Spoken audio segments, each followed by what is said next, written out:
The world is watching the Middle East with growing anxiety. Tensions between Israel and Iran have reached a critical point. Former President Donald Trump recently commented that an Israeli attack on Iran isn't imminent, but could happen. His words reflect the uncertainty and volatility now gripping the region. The rivalry between Israel and Iran, once shadowy, is now open and direct. Trump's statement is carefully crafted, acknowledging the danger without escalating panic. By saying it could very well happen, Trump hedges his bets, appearing both cautious and prepared.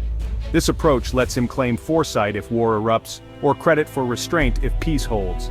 Such ambiguity is a classic political move in times of crisis. Every word from a figure like Trump is scrutinized by allies and adversaries alike.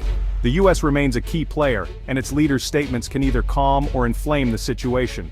In this tense climate, diplomacy is being tested as never before. The world hopes for peace, but the path forward is anything but clear. The stakes for the region and for global stability have never been higher. Trump's statements on the Israel-Iran conflict have shifted, creating confusion about America's true stance. Initially, he distanced the U.S. from Israel's airstrike on Iran, denying involvement. Later, he hinted the attack was a result of his own policies, even claiming he warned Iran in advance. This inconsistency puzzles both supporters and international observers. Trump tries to take credit for Israeli actions while also appealing to those wary of foreign wars. He's balancing two factions, pro-Israel hawks and America First isolationists.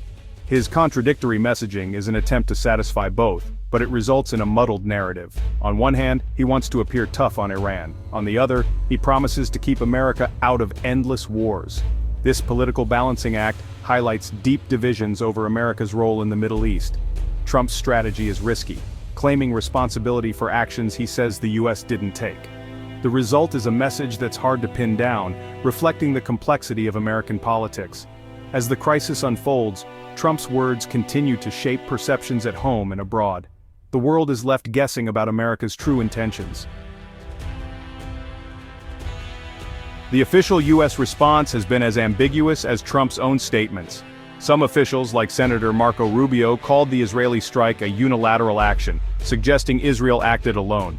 This contradicts Trump's hints of involvement, deepening the confusion. Reports of American personnel evacuations and vague statements about intelligence sharing add to the uncertainty. The U.S. may be creating public distance to avoid direct conflict with Iran while privately maintaining its alliance with Israel. The reality is the U.S. and Israel have a deep security partnership, making total ignorance unlikely. Some experts think Israel acted alone to force America's hand. Others believe Trump quietly approved the attack. These conflicting narratives are likely more about managing fallout than revealing the truth. The lack of a unified message raises questions about coordination and trust between the allies. In the end, public statements may be more political theater than genuine transparency. The true nature of the U.S.-Israel relationship remains hidden behind diplomatic ambiguity. This uncertainty only heightens tensions in an already volatile region. The Israel-Iran conflict has entered a perilous new phase. What was once a shadow war of covert operations has erupted into open confrontation. Israel's airstrike targeted Iran's nuclear and military leadership, provoking a swift response. Iran retaliated with a barrage of ballistic missiles directly targeting Israeli territory. This marked the first time Iran launched such a large-scale attack from its own soil.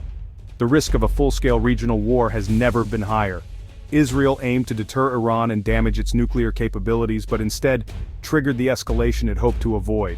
The U.S. publicly denies involvement, hoping to avoid being drawn into direct conflict. Yet the close U.S.-Israel alliance makes true neutrality nearly impossible. Both sides are now recalculating their strategies as the world watches anxiously. The next moves by Israel, Iran, and the U.S. will determine whether the region steps back from the brink or plunges deeper into chaos. The stakes could not be higher for the Middle East and beyond. The conflict's human toll is devastating.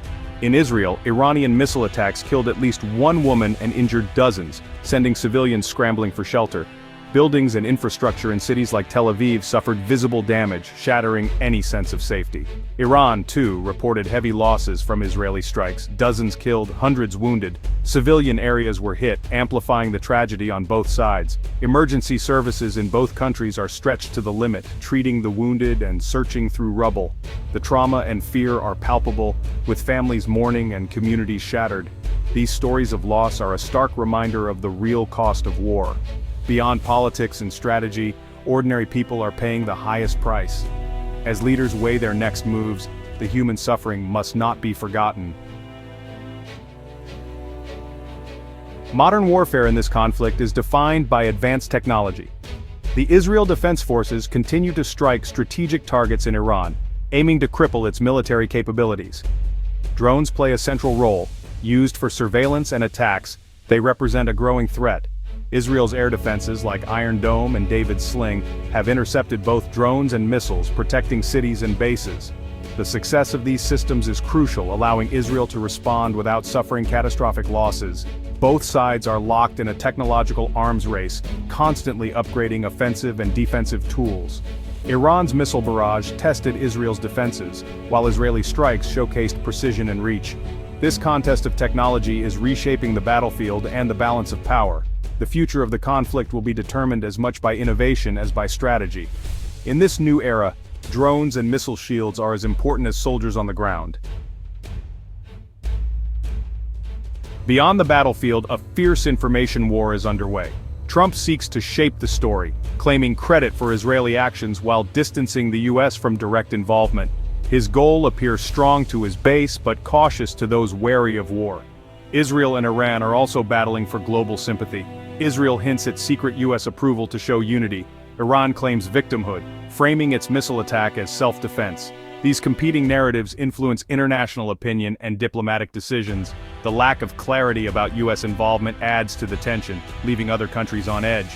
The information war has real consequences, shaping alliances, isolating adversaries, and pressuring leaders. Winning the narrative can be as important as winning on the battlefield. Public perception may determine whether the region moves toward peace or wider conflict. In today's world, controlling the story is a vital part of any geopolitical strategy. The outcome of this narrative battle will help decide the region's fate. The stakes are as high in the media as they are on the ground. A key question remains: what did the U.S. know before Israel's attack? The U.S. and Israel share extensive intelligence, making total surprise unlikely. American surveillance in the region would have detected preparations for a major strike. Yet, official statements remain vague, likely to maintain plausible deniability. This lets Washington call for restraint publicly, while privately supporting Israel. Recent U.S. military aid to Israel suggests a deep partnership, complicating claims of ignorance. The real issue is what signal the U.S. sent: approval, caution, or mere acknowledgement. If the U.S. gave a green light, it marks a major policy shift. If not, it shows limits to American influence. The answer will shape future U.S.-Israel relations and how the world views America's role in the region. The truth behind Washington's knowledge could determine whether the crisis escalates or cools. The Israel-Iran crisis is a major political test for Trump. He's caught between pro-Israel hawks and America First isolationists within his base. By both claiming credit and denying involvement, he tries to please everyone, a risky strategy. If his messaging falters, he risks alienating both camps and weakening his political standing. The outcome of this crisis could define Trump's legacy. If he's seen as a peacemaker, his reputation grows. If war erupts, his promises unravel. The region stands at a crossroads: escalation and devastation, or de-escalation and uneasy peace. Decisions in Washington, Jerusalem, and Tehran will decide the path ahead. The stakes are enormous, for the Middle East, for global stability, and for Trump's political future. As events unfold, the world watches to see which path will be chosen. The future hangs in the balance.